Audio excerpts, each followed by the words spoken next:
बिस्मिल्लाहिर्रहमानिर्रहीम अस्सलामु अलैकुम रहमतुल्लाह। पाकिस्तान ना सिर्फ आवाम के लिए, पब्लिक के लिए एक जहन्नुम बना दिया गया है, दोज़ख बना दिया गया है। और इस हुकूमत के ऊपर ये सारी ज़िम्मेदारी आयद होती है पिछले 2.5 साल से, क्योंकि ये बरसर इक़्तिदार हैं। काम इन्होंने टगेगा नहीं किया और मुल्क का बेड़ा गर्क कर दिया। तो यहाँ पर जैसे आवाम तंग है, वैसे सहाफ़ी भी तंग हैं।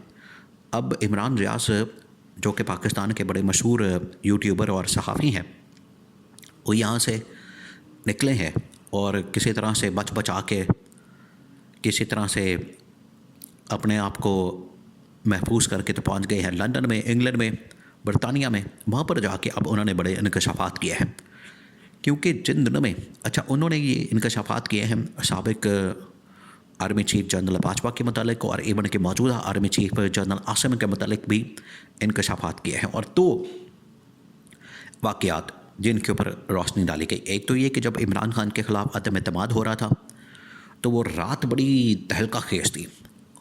जिस रात को इमरान खान के ख़िलाफ़ अदम एतमाद हुआ, उस रात को पूरे पाकिस्तान के अंदर हलचल मची हुई थी, अदालतें खुल रही थी, हेलीकॉप्टर आ रहे थे, जा रहे थे, जजेस एक्टिव थे, अदालतें एक्टिव थी, इस्टेब्लिशमेंट एक्टिव थी और मीडिया एक्टिव था। पल पल की ख़बरें आ रही थी, बड़ी खौफनाक किस्म की। और ऐसा माहौल बना हुआ था कि जैसे मुल्क के अंदर जो है वो पता नहीं कौन सा बहरान पैदा हो गया है। उस वक्त हो क्या रहा था असल में, वज़ीर आज़म हाउस के अंदर इमरान रियाज़, क्योंकि उन सहाफ़ियों के अंदर एक थे, जो 4-5 वहाँ पर सहाफ़ी मौजूद थे PM हाउस में, वज़ीर आज़म हाउस में इमरान खान के साथ। उनमें इमरान रियाज़ भी एक मौजूद थे, उसमें साबिर शाकर और 1-2 और लोग शामिल थे। तो इमरान रियाज़ ने अपने आँखों देखा हाल जो है वो बयान किया कि वहाँ पर उस वक्त सूरत हाल क्या थी। एक तो क्योंकि वहाँ पर पहुँचने के बाद अब इमरान रियाज़ खुलकर बात कर रहे हैं, वो अब बिल्कुल लिहाज नहीं कर रहे, क्योंकि वो बरतानिया पहुँच गए, अब महफूज हो गए, सिक्योर हो गए। यहाँ पर तो जब वो बात करते थे उनके ऊपर बड़ा प्रेशर आता था, उनको कॉलें आती थी, उनको उठा लिया जाता था, पकड़ लिया जाता था। वहाँ पर जाके उन्होंने इंकशाफात किए।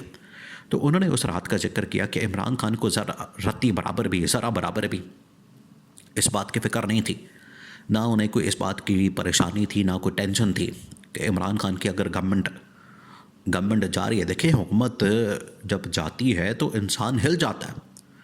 ये आप शरीफ ख़ानदान, जरदारी ख़ानदान को देख लें, ये नवाज़ शरीफ का आपने हशर देखना है कि जब हुकूमत जाती, गवर्नमेंट जाती है तो इंसान की क्या हालत हो जाती है। नवाज़ शरीफ उसकी बहुत बड़ी एक मिसाल है, बहुत बड़ी, कि जब से 2017 से इसके पास एक गवर्नमेंट गई है, इसको निकाला गया है, तब से ही बेचारा हक्का बक्का, तब से ही उधर ही फंस गया।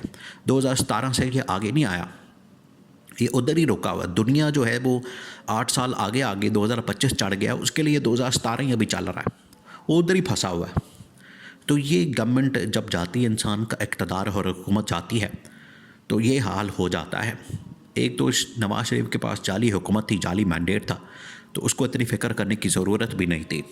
तो नवाज़ शरीफ की जो हालत है इस वक्त, वो आप देख सकते हैं कि इक़्तिदार जाने के बाद बंदे की हालत क्या हो जाती है। इमरान खान को इस बात की फ़िक्र नहीं थी, क्योंकि उस वक्त इक़्तिदार हाथ से जा रहा था, इमरान खान को पता लग चुका था।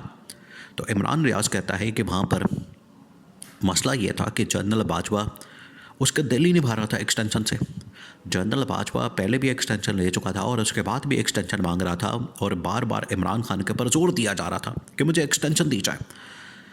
देखिए, एक्सटेंशन जो है वो इतनी बुरी एक लालच है, या एक्सटेंशन एक इतनी बुरी चीज़ है, आप इससे अंदाज़ा कर सकते हैं कि आज भी इसकी लत पड़ी हुई है तमाम इदारों के सरबराहान को। कातिफ़ ईसा भी एक्सटेंशन लेना चाह रहा था, उसको नहीं मिली। मंसूर अली शाह ने उसका रास्ता रोक दिया, जिसकी वजह से मंसूर अली शाह को आज तक भुगतना पड़ रहा है, क्योंकि मंसूर अली शाह का रास्ता रोक दिया उसने।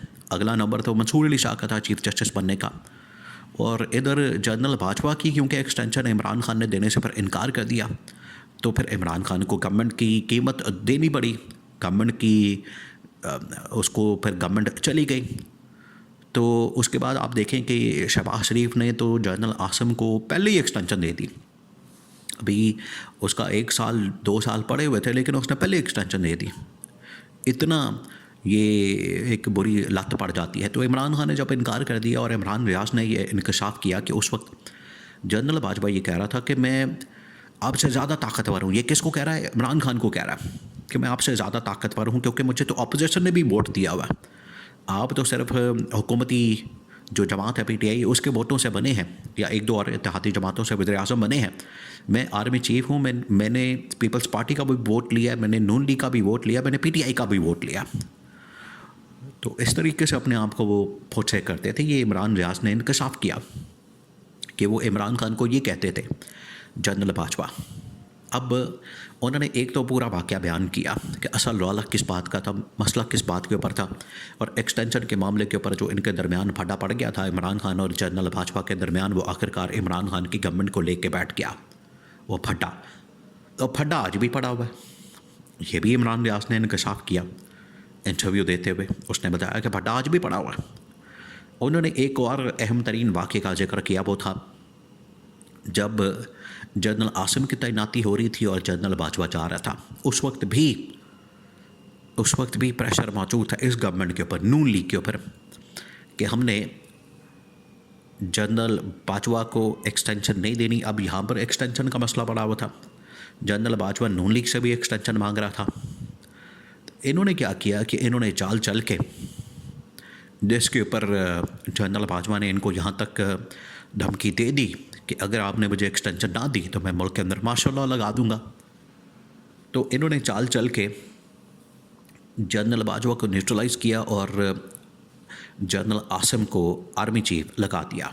ये है पूरी कहानी बयान की गई है इमरान रियाज की जानिब से। तो ये बहुत बड़े बड़े इंकशाफात जो है वो इमरान रियाज ने बरतानिया पहुँचने के बाद करना शुरू कर दिया है।